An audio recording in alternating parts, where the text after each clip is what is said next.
Coming to you from a very snowy Denver, Colorado, this is GovLove, a podcast about local government. I'm Alyssa Dinberg, your GovLove host for today's episode. Today we're speaking with Warren Kagarise, who recently joined the ELGL Board of Directors.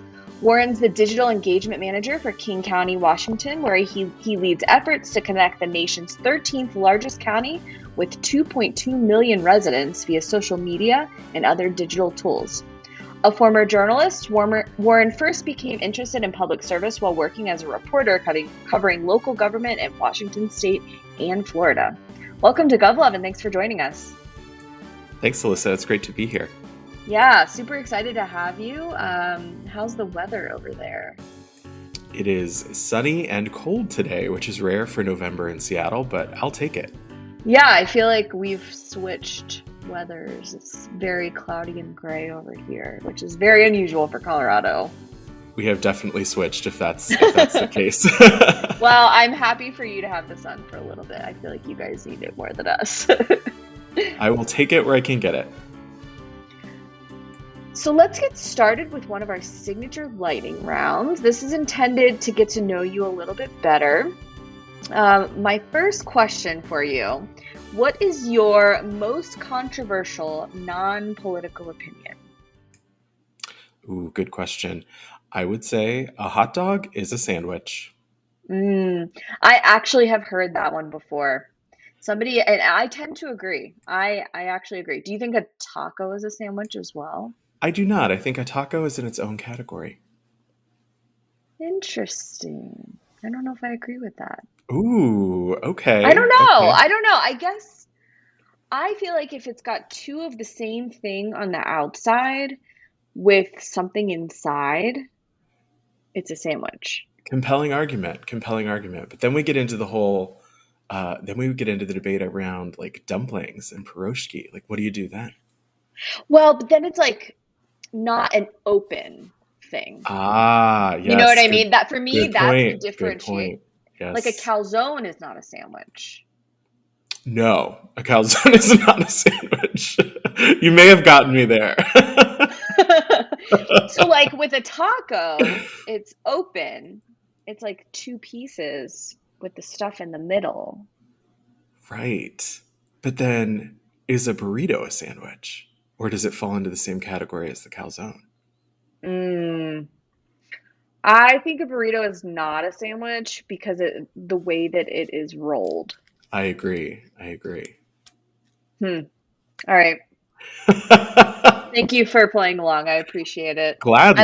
I like when people bring that one up because I always think about something different. I haven't ever really thought about a burrito before. It goes in a lot of different directions. And It some does. people will passionately say a hot dog is not a sandwich. Which Yeah, they're that's free true. to express that. They're totally free to express that opinion. That is true. All right. Well, I have another food-related question. I'm clearly hungry. It's 11:10 here, and I have not had breakfast. Um, what is a food preference that you have that others may think is weird? This is a good one. I would say Twizzlers. And before Oh, I you agree. laugh, I right? agree. And I think what it is, and this is where people are like, "You have a problem." It's the texture. It's Yep. that plastic. Yep. It feels wrong. I mean, biologically, it probably is wrong to be eating that. But yeah, it's something about that plastic texture.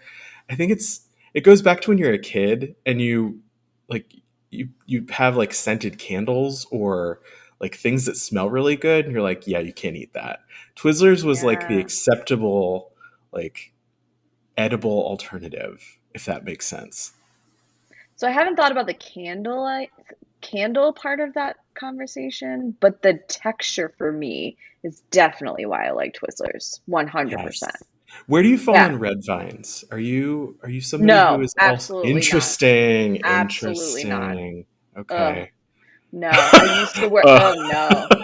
I I used to work for a nonprofit in fundraising, and we put on a lot of fundraising events. And a lot of times, the person that was in charge of buying the food would go to Costco to save money. And there were a few times that she bought red vines, and I kind of pitched a little bit of a hissy fit because they're just disgusting. Like, it's worth spending the extra money to get the name brand Twizzler. Fascinating, fascinating. I am somebody who I have learned to appreciate both.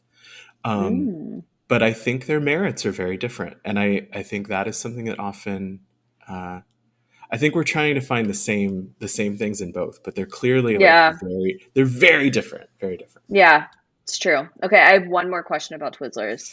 What are Yeah. your thoughts on pull and peel Twizzlers? Oh, good question. Yeah, if they're around, great, sure. But do you Prob- like prefer traditional Twizzlers over oh pull yeah, and peel? oh yeah, Really? oh yeah, Huh. Okay. yeah.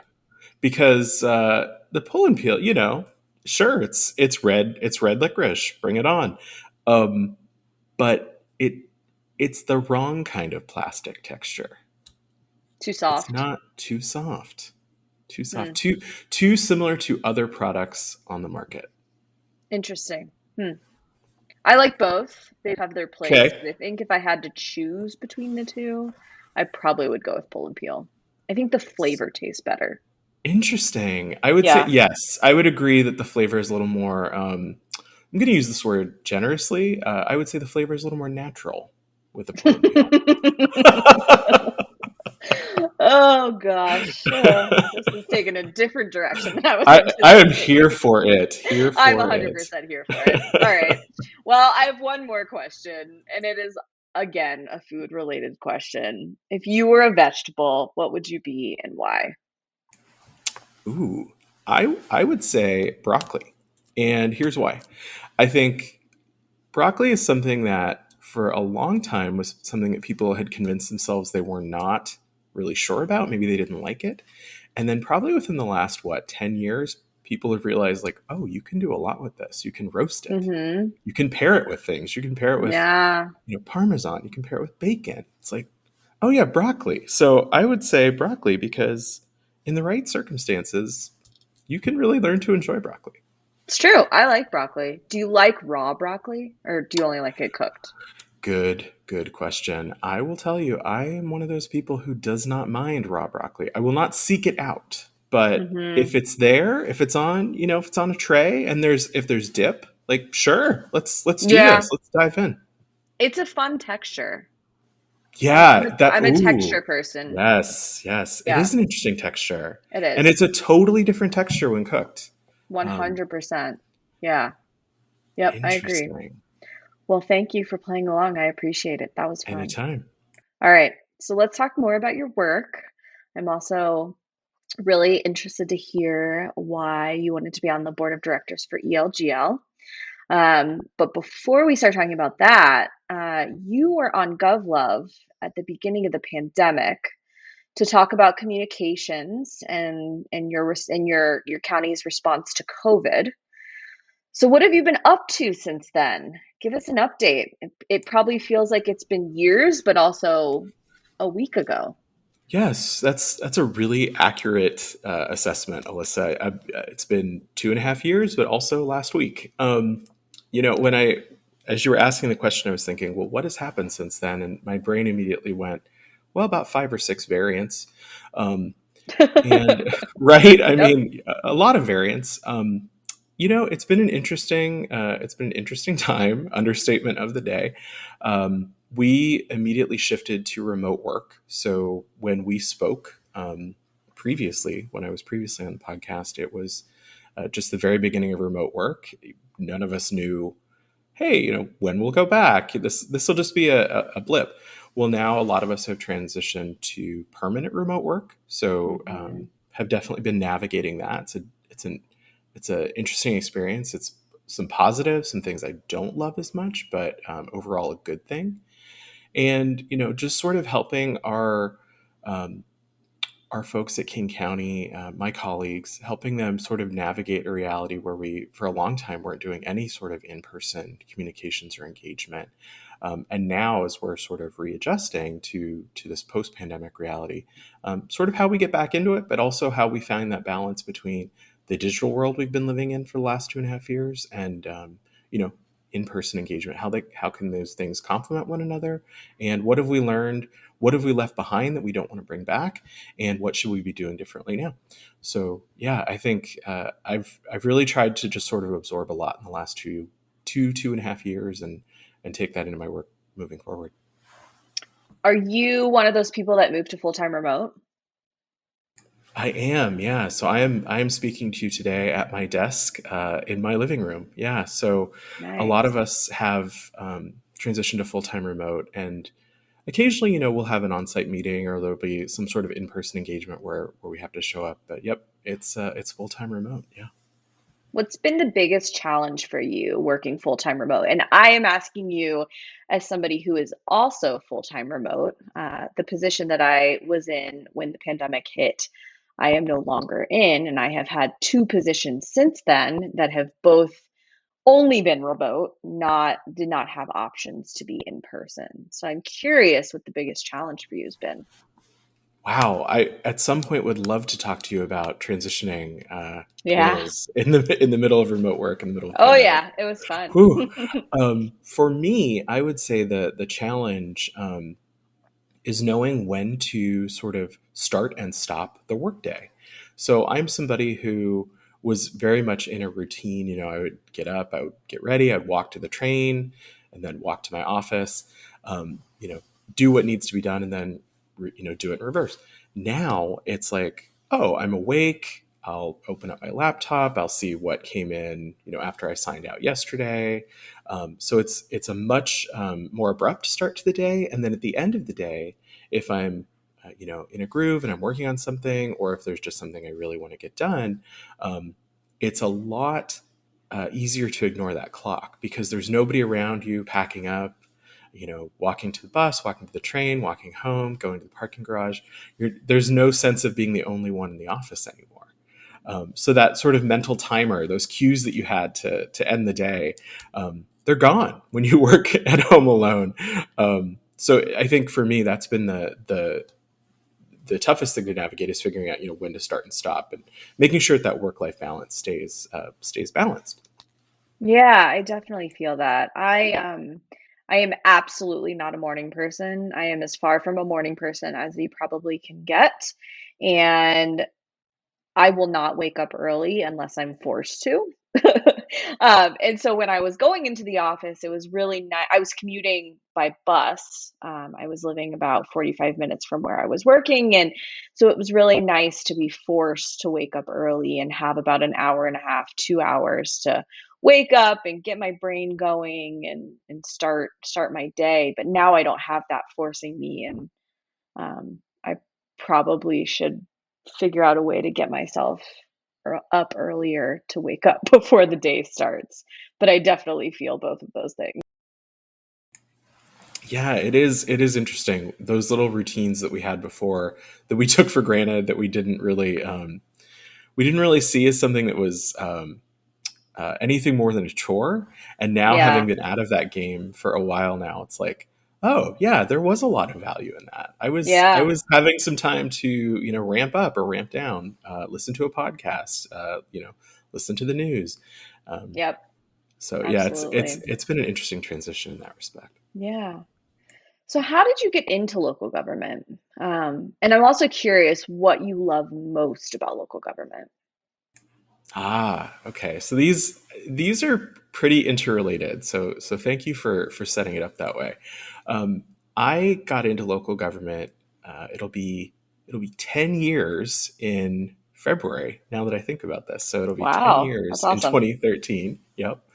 Uh, and I was a journalist, so I used to spend all of my time covering the things that we now do in local government.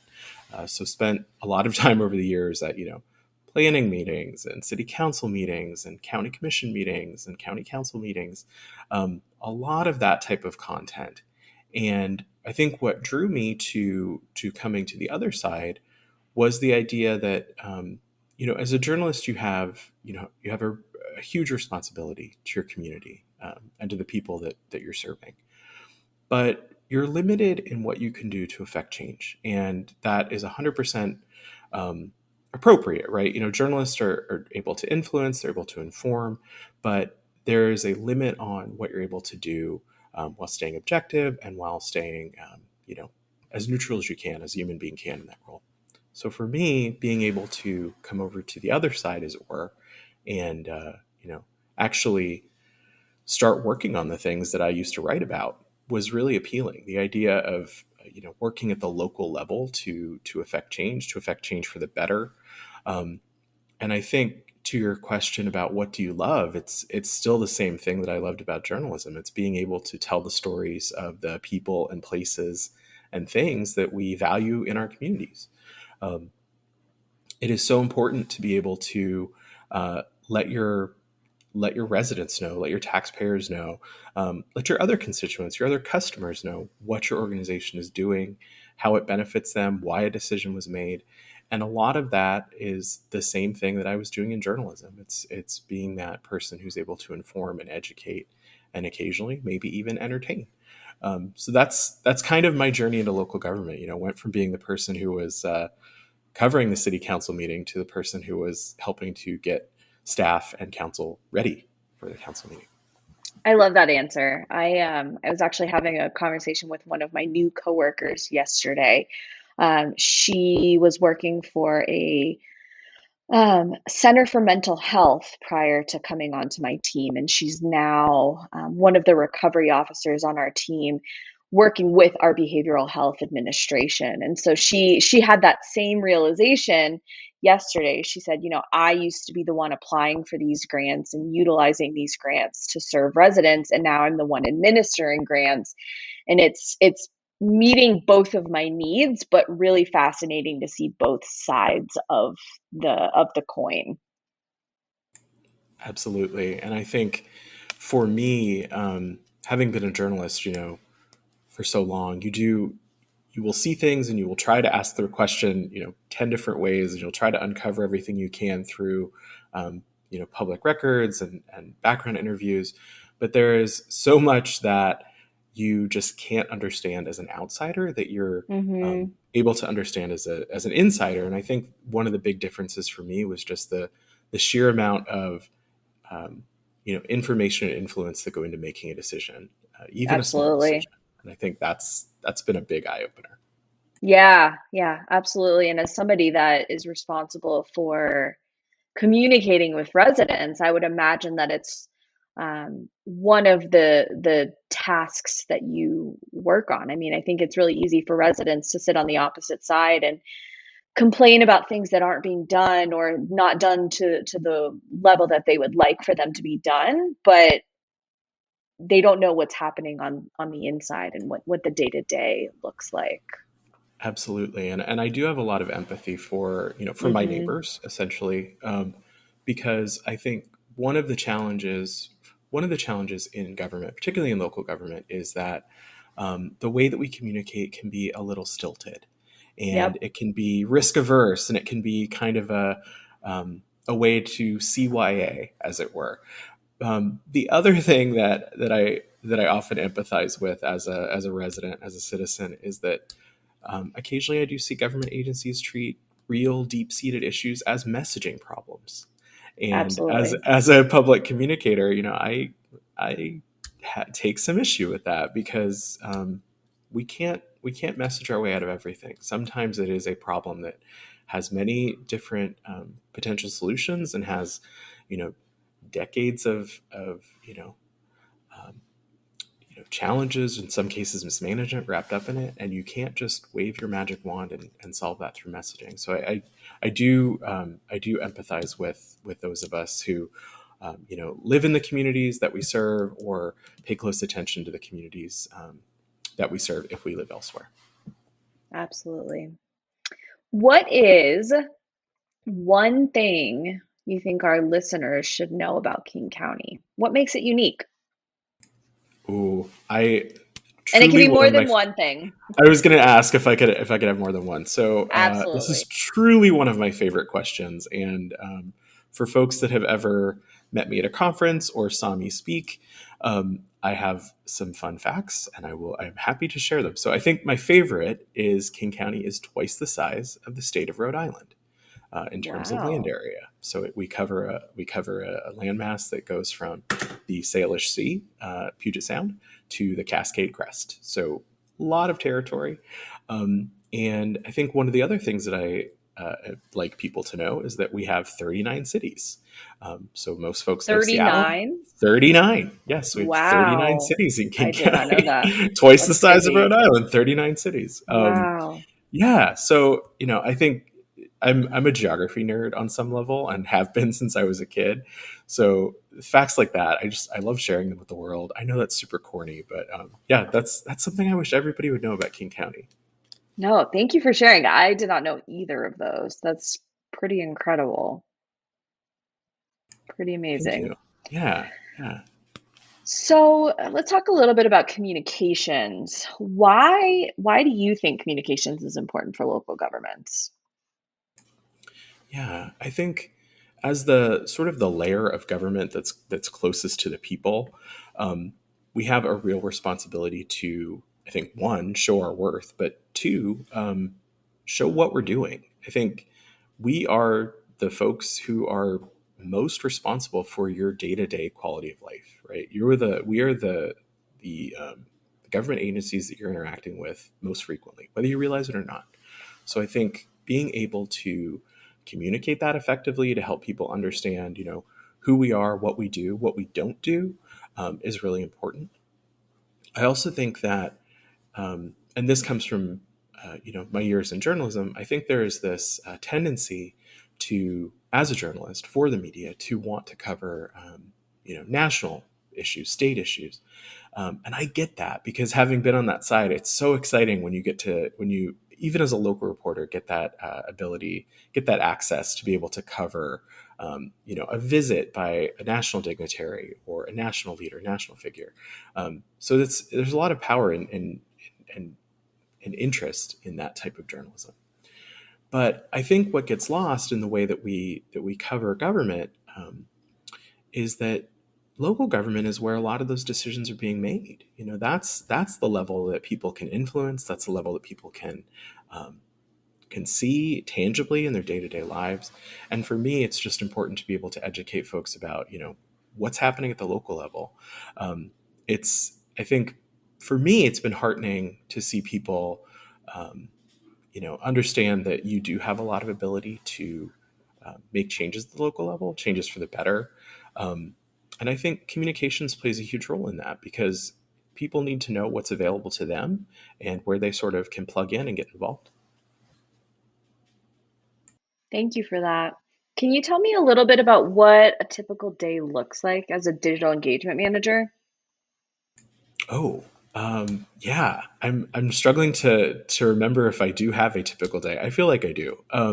So I think it's for me, it's a typical day as a mix. So working with folks on a mix of employee engagement, so internal engagement, but then also community engagement, so external engagement, and that can take many forms. It can be everything from hey, I'm locked out of my Gov delivery account. Can you help me get back in? So very simple, like small task that I'm happy to help people with. To everything from okay, we have a comprehensive plan update.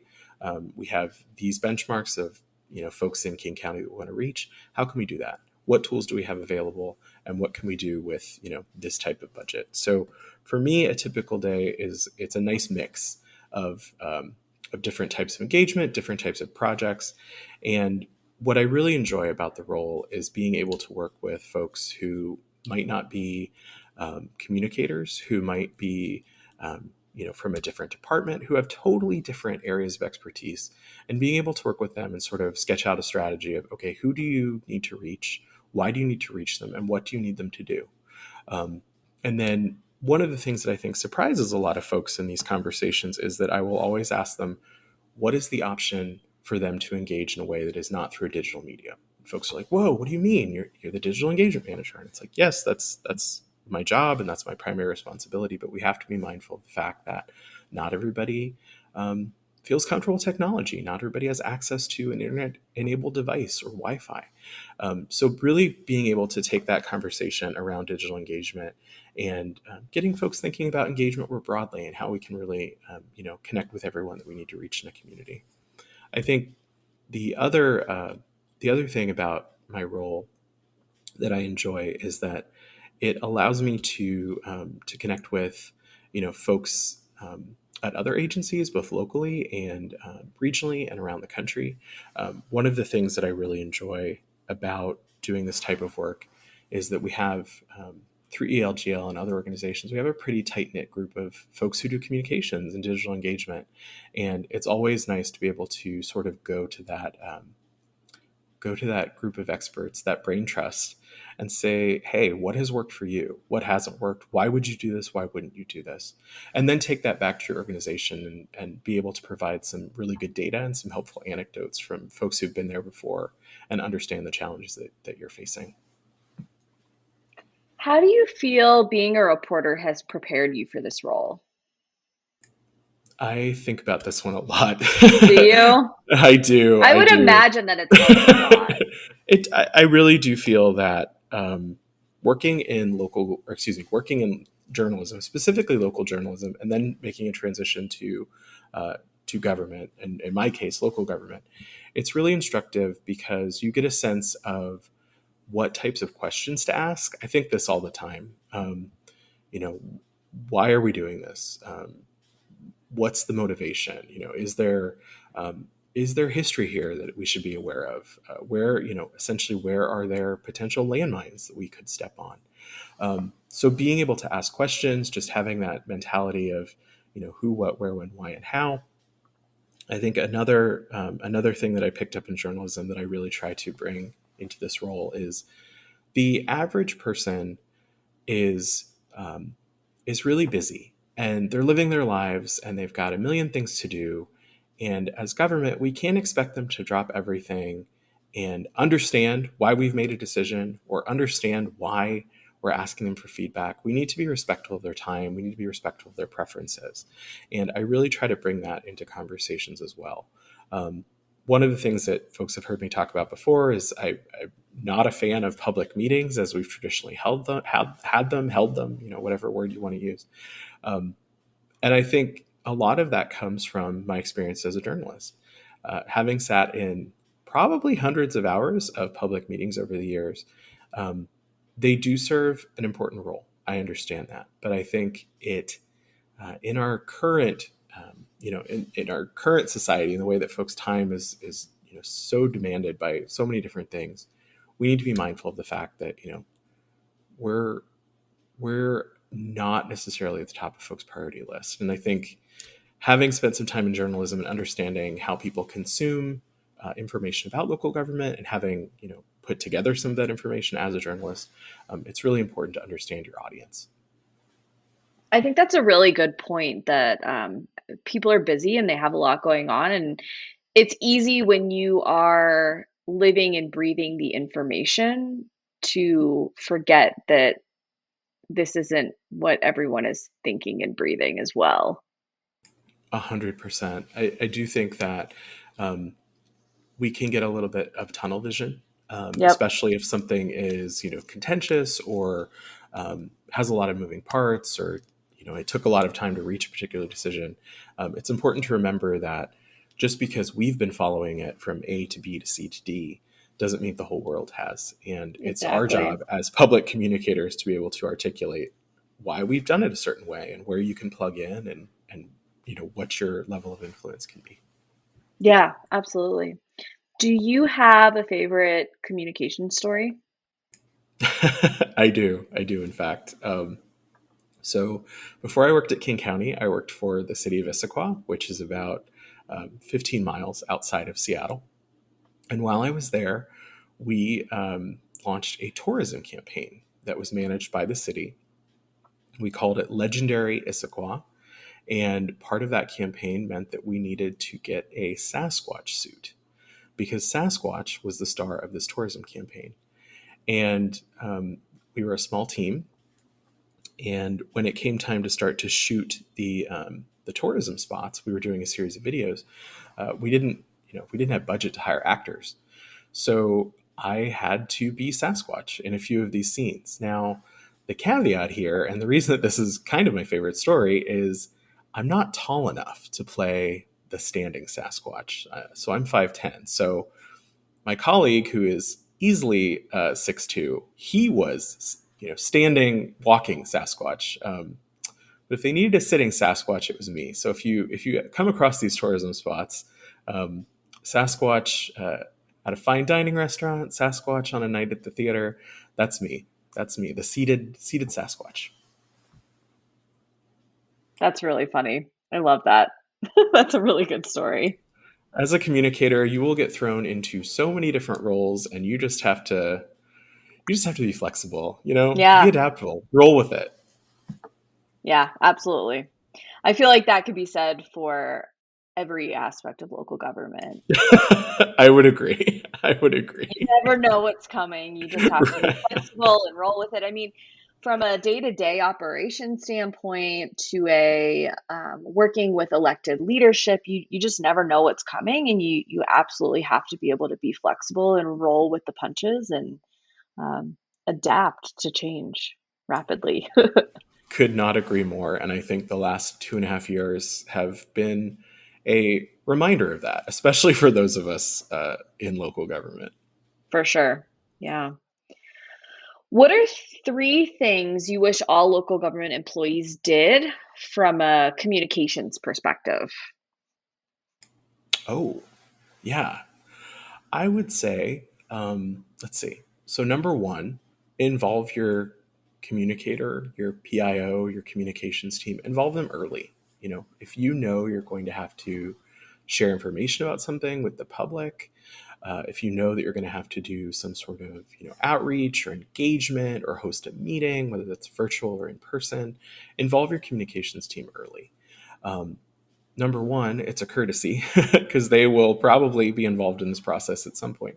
And two, they might have some good ideas that you haven't thought of, or they might be able to articulate some challenges that you probably haven't thought of as well. So I think being able to involve your communications team or communicator early, top priority.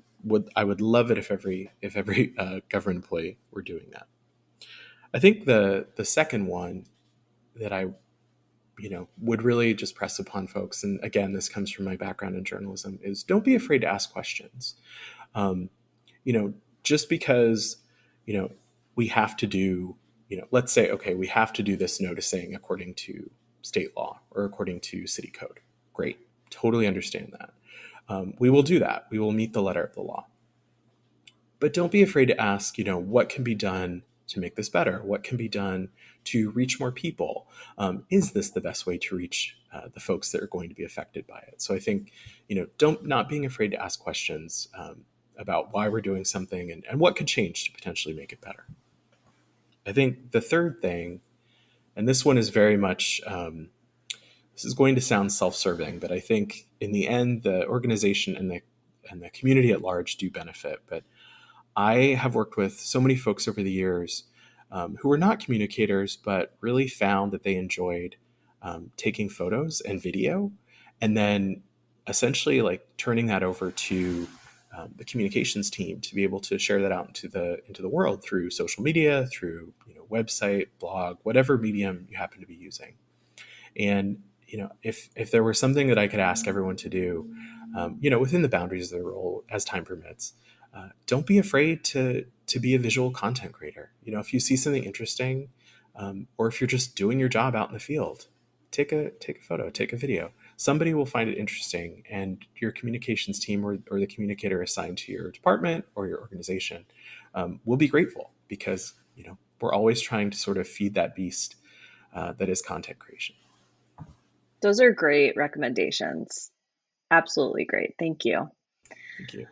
All right, so let's talk a little bit about ELGL. You recently joined the board of directors. Congratulations, very exciting. Thank Um, you. so I have two questions, and they may have the same answer and they may not.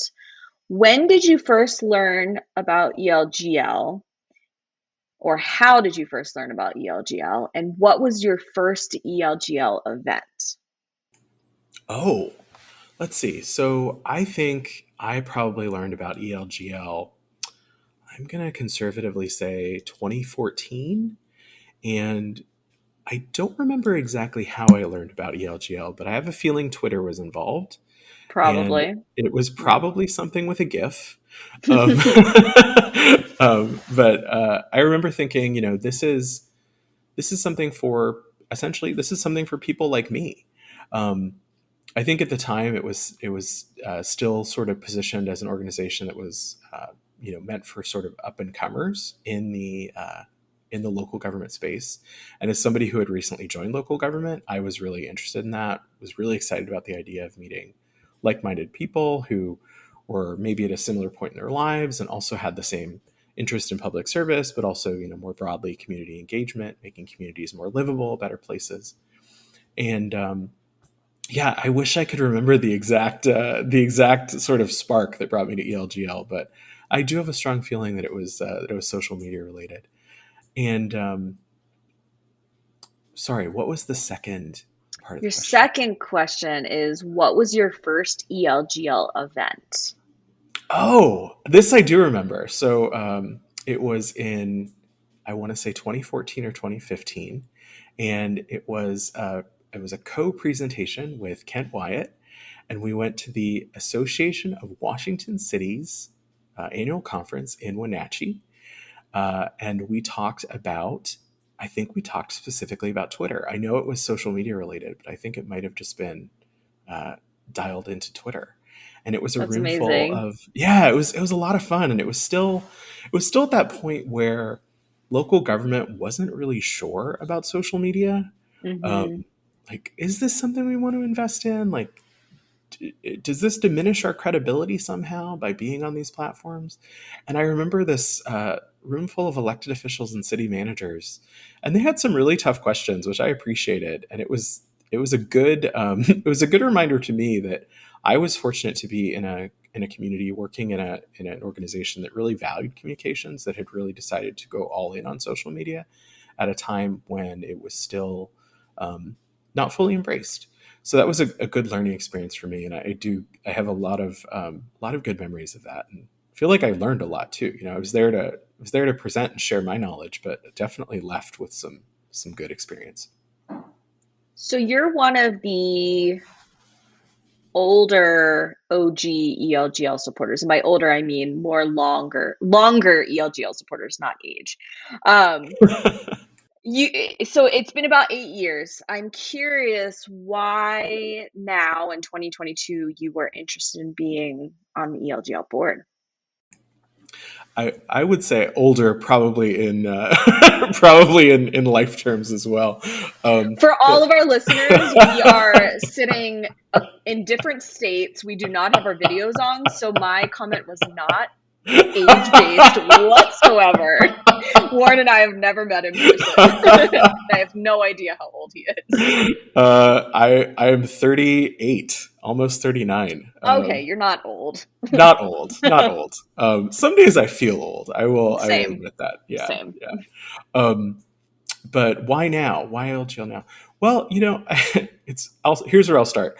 I have a friend, a dear friend, Jesse Brown, who works for the Iowa Department of Natural Resources, and Jesse recently pointed out to me, "You like being involved," and that's true. I like being involved. So I've been a member of ELGL for several years now, as you mentioned, and when this opportunity came up, it was without hesitation. Of course, I would love to be able to participate as a board member, give back to an organization that I feel has really helped me grow as a public employee, as a public servant, um, and share that joy with other folks who might be new to the profession or have been part of the profession for a long time and are looking to either get new ideas or meet new people.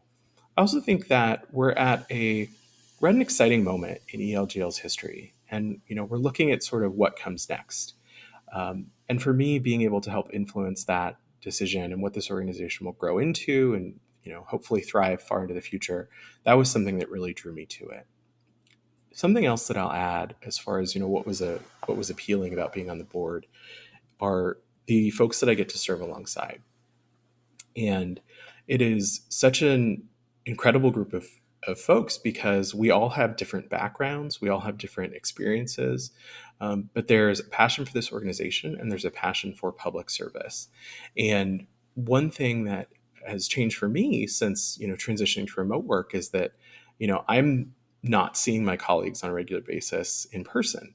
And we're certainly not talking about, our passion for local government or our passion for public service. We're talking about what needs to get done. So being able to have that outlet and work with folks who um, see the world in the same way when it comes to how local government can influence communities is really inspiring. And for me, just really affirming that I've made the right decision in my career and what I want to do to help my community and to help communities around the country. What are some things that you hope to accomplish during your term? So this is a good question, and we recently had, following ELGL 22, we had a board retreat where we talked about some of the things that we want to look at in the near future and in the longer term. I think the top thing that I would like to accomplish is just keeping this organization as vital and as valuable as it has been. I think we have so many good people as members, potential members, and past members who have really helped us shape this organization. So I think number one is just keeping ELGL on a good path. Um, Another thing for me personally that is super important is helping to foster those connections between members, and also between the board and members. I think it's important for folks to feel, as if they have a stake in the organization, but also more importantly, that they have a say in the organization.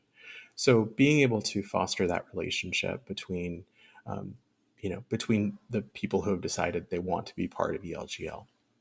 So those are some of the top priorities that I have, and then of course, uh, a million other smaller things like getting more folks to write for Morning Buzz, um, you know, getting more people to submit proposals to present at ELGL events, hosting more ELGL events. So all of the things that go into making a professional organization a success.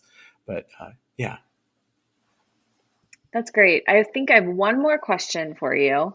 Um, we probably have some listeners that aren't current ELGL members, and we probably have some listeners that are new. I'm sure we have some listeners that are new to the profession.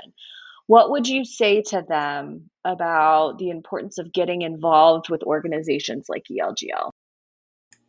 great question. I think regardless of where you are in your career in public service, you can always learn something new. And for me, one of the best places that I've learned from peers and colleagues and folks who may not currently be in local government but work adjacent to local government, ELGL has been one of the best places for that sort of uh, sharing of ideas to happen. So I think number one, like you're going to get something out of being part of ELGL that will help you in your day-to-day work.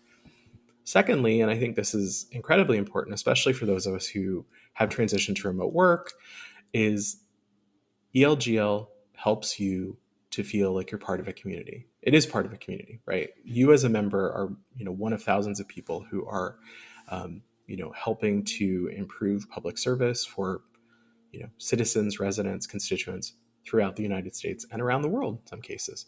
So I think for me, those are two of the biggest selling points in terms of being an ELGL member. You're going to get something out of it that you can put to work in your day-to-day life, and you're also joining a community of like-minded folks who are there to encourage you and inspire you and challenge you. And I don't mean that in a bad way. I mean that in a way that like they're going to get you thinking about things that you may not have considered. Looking at things from different angles and understanding how that could help your organization. I wholeheartedly agree with both of those things. I have made some of my best friends through ELGL, both professionally and personally, or they have become professional friends that have become personal friends. And yeah, I continue to learn and grow just based on the things that people post and ask questions about and challenge. So thank you for both of those. I totally agree. Excellent. Yeah, it's a fun group of people. It It's is. there's I think this uh, belief that you can't have fun in government or local government, and something I love about ELGL is that it really challenges that notion. Yep, absolutely. Well, I have one more question for you. We end every episode like this. If you could be the Gov Love DJ for this episode, what would you pick? Which song would you pick as your exit music? Oh, okay. So I have clearly been on an early aughts kick for the last few months, but probably the last 20 years, if I'm being honest. I would choose Such Great Heights by the Postal Service. I love that song. Such a good song. Well, that ends our episode for today. Thank you so much for coming on and talking with me, Warren. I truly appreciate it. It was wonderful to get to know you. I don't know how we haven't met in person yet, but I hope we do soon. I hope so as well. Yeah. For our listeners, you can reach us at elgl.org/govlove or on Twitter at govlovepodcast, and we're on all of your favorite podcast subscription services. Please subscribe to GovLove through your favorite podcast service and leave us a review so more people know that GovLove is the podcast for local government topics. And if you have a story for GovLove, we want to hear it. Send us a message on Twitter at govlovepodcast. Thanks for listening. This has been GovLove, a podcast about local government. When we kiss, they're perfectly aligned.